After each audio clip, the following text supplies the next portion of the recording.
Do you work or study? IELTS 스피킹 시험의 첫 질문이에요. 시험관이 이걸 물었고 여러분 무슨 뜻인지 충분히 알아들었고요. 일하냐 공부하냐 이 질문이죠. 그런데 막상 입이 잘 안 열립니다. I'm a student. 그리고 침묵. 시험관이 다음 질문으로 넘어가요. 같은 날 시험 오후. 시험은 30분 이상 남았는데 화면에 내가 쓴 문장은 3줄 정도 됩니다. 머릿속에 할 말은 있는 것 같은데 막상 영어로 쓰려니 무엇을 써야 될지 모르겠어요. 이거 영어 실력이 부족해서 그런 걸까요? 아니에요. 오늘 그 얘기를 시작하겠습니다. 안녕하세요. IELTS 연구소 리아쌤입니다. 지난 시간 노베이스 영상에서 reading과 listening 다뤘는데요. 이제는 영어를 밖으로 꺼내는 두 영역, speaking, writing 오늘 다룰 거예요. 지난 영상 혹시 안 보신 분들 괜찮아요. 오늘 것만 봐도 다 이해될 수 있게 만들었어요. 지금 영상의 기준은 노베이스예요. 영어 글쓰기를 해본 적이 거의 없고 말하기는 초중급 정도. 딱 이 상태에서 뭘 해야 하고 뭘 하면 안 되는지를 말씀드릴게요. 본론으로 들어가기 전에 진단부터 하고 갈게요. 지금 영상 잠깐만 멈추시고요. 딱 30초만 해볼게요. 질문은 이거예요. 재택근무에 찬성하시나요? 이유 2가지랑 실제 예시까지 들어서 얘기해보세요. 영어 아니고 한국어로요. 딱 30초만 멈추세요. 해보셨나요? 결과가 셋 중 하나일 건데요. 첫 번째, 한국어로도 30초를 다 못 채운 경우. 이유를 1가지 정도 대고 나니까 할 말이 없어졌나요? 이건 영어 문제가 아니에요. 재료 문제예요. 단어를 아무리 외워도 이건 안 고쳐져요. 두 번째, 한국어로는 꽤나 술술 나왔는데 막상 영어로 바꾸려고 하니까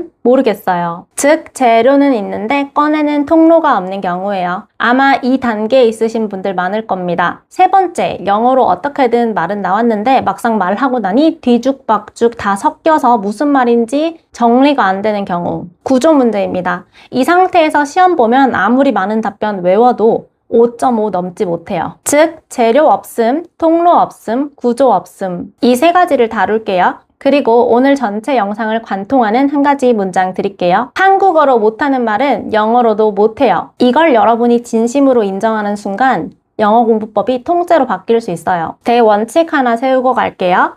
꺼내는 영역은 3가지가 필요하다. 말하기와 쓰기는 3가지가 갖추어져야 가능해져요. 재료, 구조, 그리고 영어예요. 할 말이 있어야 하고 그걸 어느 순서로 놓아야 될지 알아야 되고 마지막에 영어로 옮기는 겁니다. 그런데 노베이스 대부분이 3번째에 집착하고 있어요. 단어 외우고 문법책 보고요. 앞에 2개는 비워둔 채 말입니다. 그래서 내가 단어를 아무리 외워도 막상 시험장 가면 입이 안 떨어지고 영어에 여전히 자신이 없고 문법책을 아무리 봤는데 막상 종이를 보면 어떻게 글을 써야 될지 채워지지 않아요. 좋은 소식은 이거예요. 재료와 구조는 한국어로 미리 만들어둘 수 있어요. 영어 실력이 늘기를 전혀 기다릴 필요가 없다는 거죠. 노베이스인 지금부터 당연히 가능합니다. 자, 스피킹부터 가겠습니다. 노베이스가 가장 많이 빠지는 함정 하나 짚을게요. 모범 답안 스크립트를 통째로 외우는 겁니다. 딱히 내 안에 재료가 없으니까 완성된 답안을 통째로 내 안에 집어넣고 싶은 마음 충분히 이해해요. 그런데 이게 왜 위험한지 내비게이션으로 제가 비유를 해볼게요. 답안을 통째로 외우는 것은 집에서 회사 가는 경로 딱 1가지만 설정을 하는 거예요. 물론 그 길로만 가면 문제가 없어 보이죠. 그런데 IELTS 시험관이 하는 일이 뭐냐면 일부러 그 정해둔 경로에서 빠지게 만드는 일이에요. 꼬리 질문을 던지거든요. 방금 그렇게 말씀하셨는데 왜 그렇게 생각하세요? 이 순간 저장된 내비게이션의 경로는 벗어나고 외운 사람은 그 자리에서 멈춰버려요. 경로 재탐색이 안 되니까요. 그리고 여러분이 외워온 답변 있죠. 그거는 시험관이 1초 만에 알아채요. 말의 속도, 억양, 눈빛까지 다 알아챕니다. 노베이스 때부터 사고하지 않고 통암기 습관으로만 시작하면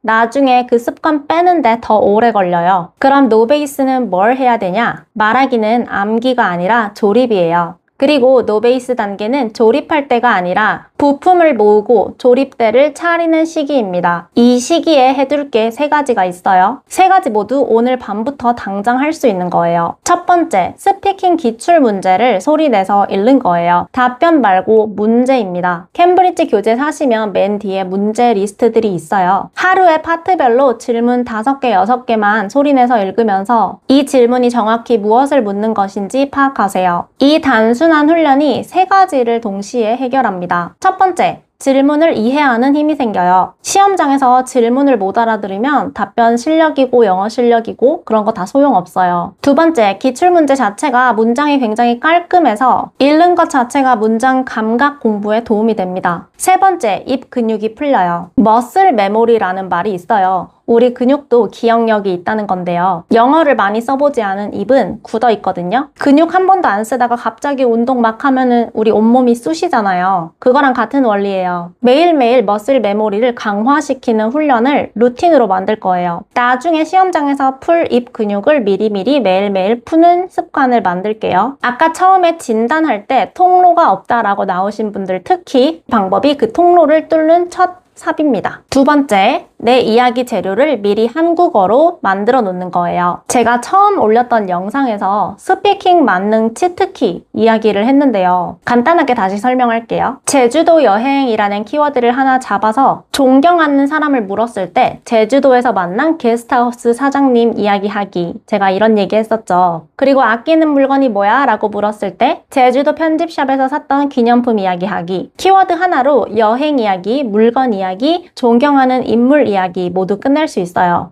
스피킹 노트 하나 만들어서 내 인생에서 이야기거리가 되는 키워드 하나 정하시고 각 키워드에서 뽑을 수 있는 이야기를 카테고리별로 정해보세요. 처음 진단에서 재료 없음이라고 나오신 분들 이게 숙제예요. 그리고 지금 당장 영어 하는 거 두렵고 어려우신 분들이라도 이건 오늘 밤부터 당장 할 수 있어요. 나중에 영어라는 재료가 다시 채워지는 순간 지금 이 노트 그대로 답변의 뼈대가 될 거예요.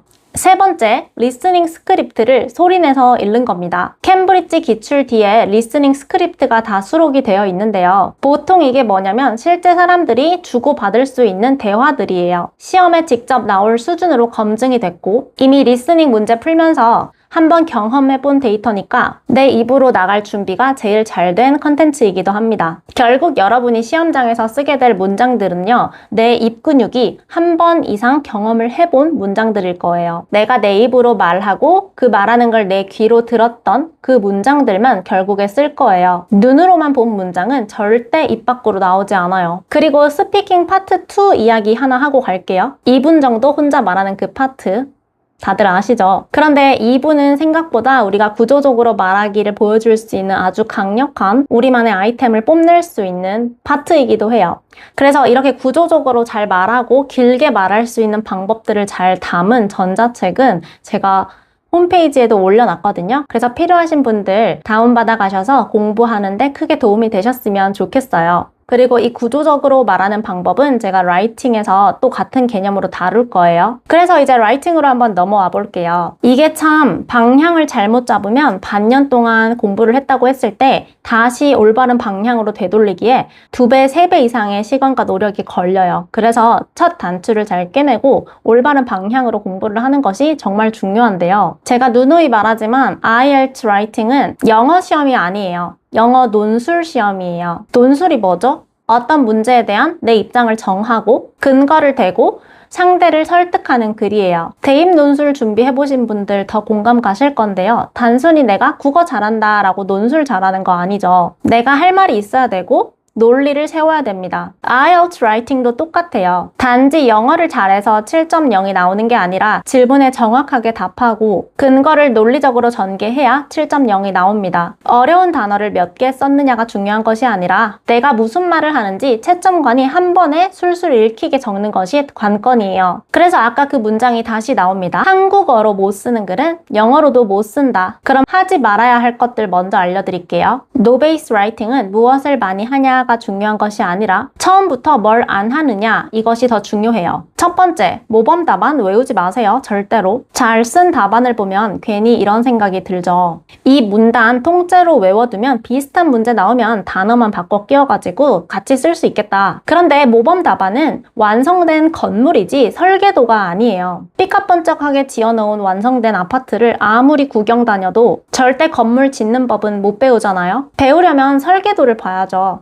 기둥이 어디서 있고 하중이 어떻게 흐르는지요. 글도 똑같아요. 왜 이 문장이 여기에 들어갔는지, 왜 이 근거 다음에 이 예시가 붙었는지 이런 걸 모르는 채로 표현만 외우잖아요. 시험 점수 절대 안 올라요. 앞뒤 문장만 끼워 넣으면 질문과 미묘하게 어긋나거나 앞뒤 문장과 안 붙어서 오히려 점수를 깎아먹어요. 두 번째, 제발 GPT한테 첨삭 통째로 맡기지 마세요. 편리하다는 건 당연히 저도 알죠. 몇 초 만에 문장 다 고쳐주고 점수까지 알려줘요. 문제는 글이 좋아지는 거지 내 실력이 좋아지는 게 아니라는 거예요. 왜 내 글이 틀렸는지 모른 채 수정본만 받아보면 다음 글에서 똑같은 실수를 또 합니다. 이거에 대한 이유는 제가 지난 영상에서 아주 자세히 말했어요. 그 영상도 한번 보시길 바래요. 즉 AI는 내가 먼저 글 쓰고 내가 고쳐보고 최후의 수단으로 마지막에 열어보는 도구예요. 처음부터 내 답안을 7점짜리로 고쳐줘 라고 프롬프트를 넣는 순간 그건 공부가 아니라 답안을 외주주는 거예요. 그렇다면 노베이스는 라이팅 어떻게 시작하느냐? 처음부터 에세이 한 편을 쓰지 않습니다. 영어로 문장 하나 둘 만드는 것도 어려운데 갑자기 논리 있는 250자를 써라? 너무 부담되죠. 내용은 한국어로 생각하고 영어를 번역기로 돌려보고 결국엔 모범 답안 보고 붙여넣게 돼요. 이렇게 하는 대신에 하루에 정해놓고 5문장, 7문장 이렇게만 쓰세요. 대신 스스로의 힘으로요. 아무 문장이나 5개가 아니고요. 첫 번째는 내 의견 쓰기, 두 번째는 그 의견에 대한 이유, 세 번째에 그 이유를 조금 더 설명하기,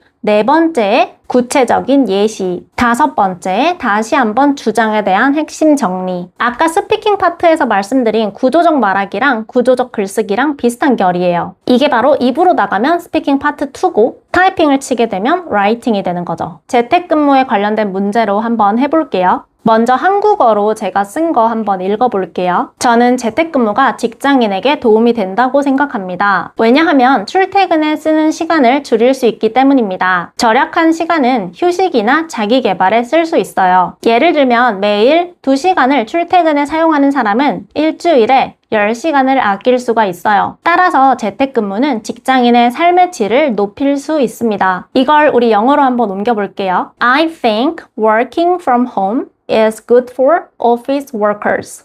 This is because they can save time on commuting. The saved time can be used for rest or self-development. For example, a person who spends 2 hours commuting every day can save 10 hours a week. Therefore, working from home can improve the quality of life. 자, 이렇게 간단하게 썼는데 어려운 단어 하나도 없죠. 전부 중학교 수준 단어들인데요. 그런데 이게 IELTS 라이팅의 뼈대예요. 화려한 표현이 아니라 순서를 맞춰서 구조적으로 적는 것이 점수를 받는 지름길이자 기초예요. 그리고 글쓰기 자체가 처음이어서 영어 문장 만드는 것 자체가 너무 힘드신 분들 분명히 있으실 건데요. 이런 경우에 처음 4번, 5번은 한국어로만 쓰세요. 진심입니다. 의견, 이유, 예시, 정리 이런 순서대로 한국어 문장 5개만 먼저 꺼내보는 거예요. 먼저 만들어야 되는 건 영어가 아니라 구조 감각입니다. 구조가 몸에 붙은 다음에 영어로 꺼내는 작업을 해도 늦지 않아요. 이 순서를 뒤집잖아요. 구조도 영어도 두 마리 토끼 다 놓쳐요. 그런데 여기서 문제가 하나 생길 거예요.